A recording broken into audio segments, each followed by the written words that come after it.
தென்காசி, நெல்லை, கோவை, நீலகிரி, திருப்பூர், திண்டுக்கல், தேனி மாவட்டங்களில் நாளை கனமழைக்கு வாய்ப்பு. கன்னியாகுமரி, ஈரோடு, சேலம், தருமபுரி, கிருஷ்ணகிரி, மதுரை மற்றும் விருதுநகர் மாவட்டங்களிலும் கனமழை பெய்ய வாய்ப்புள்ளதாக சென்னை வானிலை ஆய்வு மையம் தெரிவித்துள்ளது.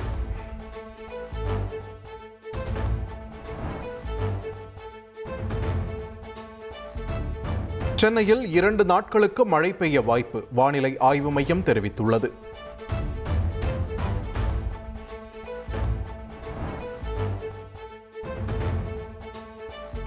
ஆபரண தங்கம் சவரனுக்கு 1840 ரூபாய் குறைந்துள்ளது. 1 கிராம் ஆபரண தங்கம் 14,200 ரூபாய்க்கும், 1 சவரன் தங்கம் 1,13,600 ரூபாய்க்கும் விற்பனை செய்யப்படுகிறது.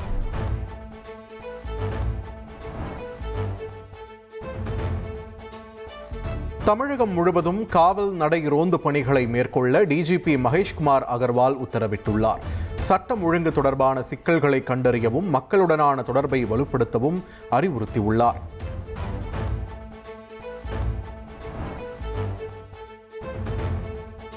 6 முதல் 12ஆம் வகுப்பு வரையிலான மாணவர்களுக்கு உடற்கல்வி வகுப்புகள் கட்டாயம் எடுக்கப்பட வேண்டும் என்று பள்ளிக் கல்வித்துறை உத்தரவிட்டுள்ளது. உடற்கல்வி ஆசிரியர்கள் பாட வேளைகளை முழுமையாக பயன்படுத்த வேண்டும் என்றும் அறிவுறுத்தப்பட்டுள்ளது.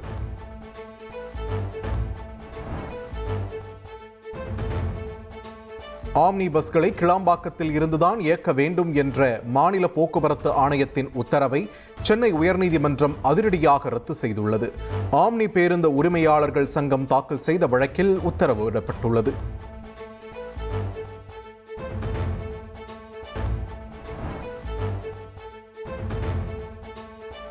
அதிமுக முன்னாள் அமைச்சர்கள் 4 பேர் அதிரடியாக தாவேக்காவில் இணைந்துள்ளனர்.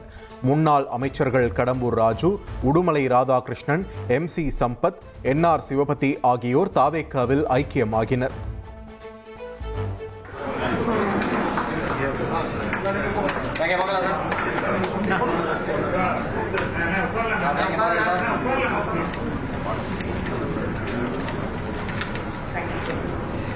அடுத்ததாக மாண்பு முன்னாள் அமைச்சர் உடுமலை ராதாகிருஷ்ணன் அவர்கள் திருப்பூர்.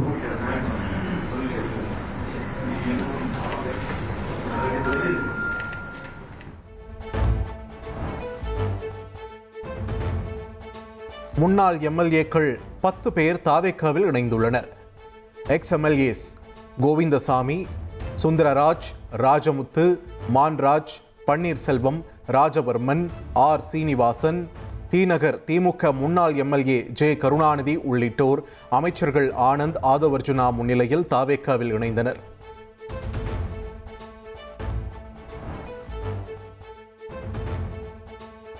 மாற்றுக் கட்சியில் இருந்து வருவோருக்கு தாவேக்காவில் உரிய மரியாதை அளிக்கப்படுவதாக அமைச்சரும் தாவேக்கா பொதுச் செயலாளருமான ஆனந்த் கூறியுள்ளார். புதிதாக இணைந்தவர்களுக்கு நிர்வாகிகளிடம் பேசி பதவிகள் வழங்கப்படும் என்றும் தெரிவித்துள்ளார். எக்காரணத்தை கொண்டும் உங்களுக்கு ஒரு சிறு அளவு கூட மரியாதை இல்லாமல் நாங்கள் நடக்க மாட்டோம். முக்கியமாக உங்கள் அனைவருக்கும் எங்களுடைய மாண்பு முதலமைச்சர் அவர்கள் சொன்னது, அவர்களுக்கு எக்காரணத்தை கொண்டும் மரியாதை குறைவாக எந்த விதத்திலும் நீங்கள் யாரும் நடந்து கொள்ளக்கூடாது. அவர்களுக்கு உண்டான மரியாதை கண்டிப்பாக கொடுக்கப்படும் என்று மாண்பு முதலமைச்சர் சொல்லியிருக்கிறார். அதிமுகவினர் தாவேக்காவில் இணைய EPS தான் காரணம் என்று அமைச்சர் ஆதவர்ஜுனா குற்றம் சாட்டியுள்ளார். தான் முதலமைச்சராக அதிமுக MLAக்களிடம் EPS கையெழுத்து வாங்கினார் என்றும் கூறியுள்ளார். ஒரு இயற்கையான ஒரு விஷயம். உடனே ஒரு விமர்சனம் வரும் அரசியல் ரீதியா, இவங்களாம் பதவி போயிட்டாங்க, முன்னாள் அமைச்சர்கள், முன்னாள் MLAக்கள். இந்த சூழ்நிலை உருவாக்குனது நம்ம இல்ல. இந்த சூழ்நிலை உருவாக்குறது அதிமுகவுடைய பொதுச்செயலாளர். பேப்பர் அளவில் ஒருத்தர் போஸ்டிங்ல இருக்கலாம். மக்கள் மனசுலையும் சரி, தொண்டர்கள் மனசுலையும் சரி, புரட்சி தலைவர் அம்மா அவர்களுக்கும் யாரும் இன்னும் பொதுச்செயலாளராக இன்னும் உருவாகல. தாவேக்க மாற்றுக் கட்சி அல்ல, தாய் கட்சி என்று அமைச்சர் ஆதவர்ஜுனா பேசியுள்ளார். திமுக அதிமுக இணைந்து யானை பேரம் நடத்தியுள்ளனர் என்றும் குற்றம் சாட்டியுள்ளார். புரட்சி தலைவர் அம்மா அவர்கள் கடைசி வரைக்கும் துன்பப்படுத்திய ஒரு கட்சி கூட சேரும் பொழுது ஒரு அதிமுகவுடைய உண்மையான தொண்டன் அதிமுக பெயர் அளவுக்கு பேப்பர் இருக்கக்கூடிய இபிஎஸ் ஐயா அவர்கிட்ட வெளியே வந்து இதுதான் உண்மையான இயக்கமா நீங்க வந்துட்டீங்க பாத்தீங்களா, இதுதான் புரட்சி தலைவர் எம்ஜிஆர் அவர்களுடைய உணர்வு. உங்களுடைய உணர்வுக்கு நாங்கள் மரியாதை கொடுக்கிறோம். அவங்க தான் வந்து யானை பேரத்தை நடத்தினாங்க, திமுக கூட அதிமுகவும் சேர்ந்து ஒரு யானை பேரத்தை நடத்தினாங்க. அதை தமிழக மக்கள் புறக்கணிச்சாங்க. பதவியை எதிர்பார்த்து தாவேக்காவிற்கு வரவில்லை, மரியாதையை எதிர்பார்த்தே தாவேக்காவிற்கு வந்துள்ளதாக தாவேக்காவில் இணைந்துள்ள முன்னாள் அமைச்சர் உடுமலை ராதாகிருஷ்ணன் கூறியுள்ளார். ஜெயலலிதாவிற்கு உண்மையாக இருந்தது போல் முதலமைச்சர் விஜயிடமும் உண்மையாக இருப்போம் என்றும் தெரிவித்துள்ளார்.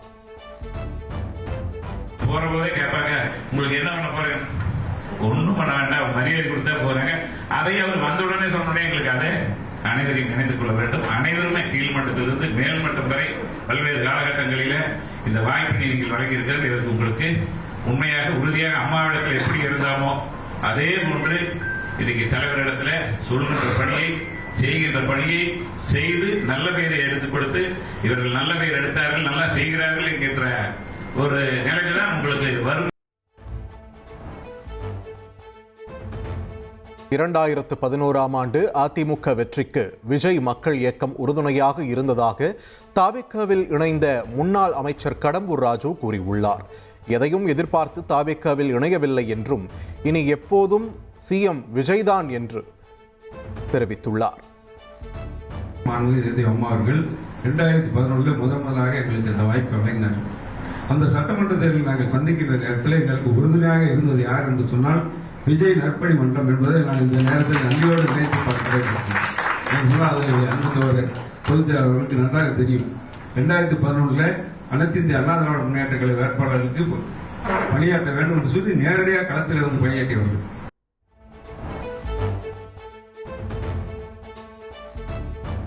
தாவேக்கா அரசு மிகவும் வெளிப்படையாக செயல்படுகிறது என்று தாவேக்காவில் இணைந்த அதிமுக முன்னாள் அமைச்சர் MC சம்பத் கூறியுள்ளார்.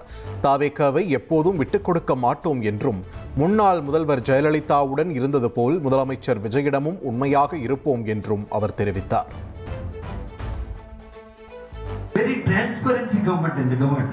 வெளிப்பாடு தன்மையுள்ள அரசு, ஒரு இடத்துல கரப்ஷன் கலெக்ஷன் கமிஷன் இல்லாத அரசு. எந்த விதத்திலும் நாங்கள் இந்த இயக்கத்தை தமிழக வெற்றி கழகத்தை விட்டுக் கொடுக்காமல் புரட்சி தலைவர் அம்மா அவர்களோடு பயணித்த அந்த அனுபவத்தின் அடிப்படையில் அவர்கள் சொன்ன கண் அசைவுக்கு நாங்கள் செயல்படக்கூடிய ஆள்.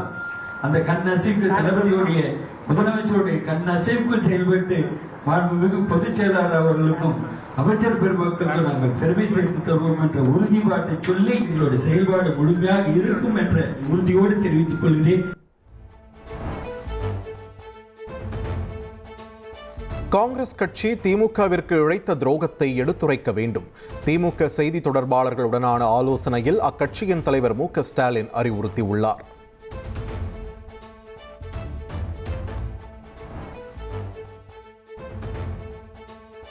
சென்னை பனையூரில் தனது ஆதரவாளர்களுடன் அண்ணாமலை ஆலோசனை மேற்கொண்டார். புதிய அரசியல் இயக்கம் அறிவித்துள்ள நிலையில் கரு நாகராஜன் உள்ளிட்டோருடன் ஆலோசனை செய்தார்.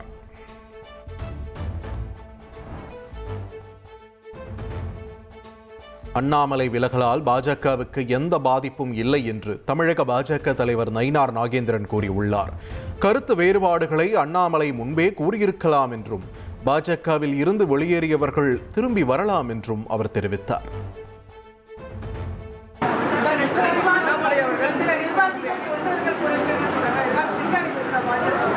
இதுவரையிலும் எந்த விதமான பின்னடைவிலும் கிடையாது. இதனால் பாரதிய ஜனதா கட்சிக்கு எந்த பாதிப்பும் கிடையாது. பாரத நரேந்திர மோடி அவருடைய மேடையாக இருந்தாலும் சரி, மாண்புமிகு அமித்ஷா அவருடைய மேடையாக இருந்தாலும் சரி, எல்லா மேடைகளிலும் அவருடைய அருகிலே இருந்து எல்லா நிகழ்ச்சியிலும் நடத்தியவர் மதிப்புக்குரிய முன்னாள் மாநில தலைவர் அண்ணாமலை அவர்கள். 100 தொகுதியில் பிரச்சாரம் பண்ணியது மதிப்புக்குரிய முன்னாள் மாநில தலைவர் அவர்கள். ஆகவே அதில் எந்த விதமான கருத்து வேறுபாடு இருந்தால் அன்றைக்கே சொல்லியிருக்கலாம். ஆனால் இப்பொழுது சொல்வது என்பது அது சரியாக இருக்காது. இனி செல்லும் இடமெல்லாம் செய்தி. தந்தி டிவியின் வாட்ஸ்அப் சேனலை ஃபாலோ பண்ணினா செல்ல இருக்கும் இடமெல்லாம் செய்தி. இதோ QR கோட் இப்பவே ஸ்கேன் பண்ணுங்க, ஃபாலோ பண்ணுங்க.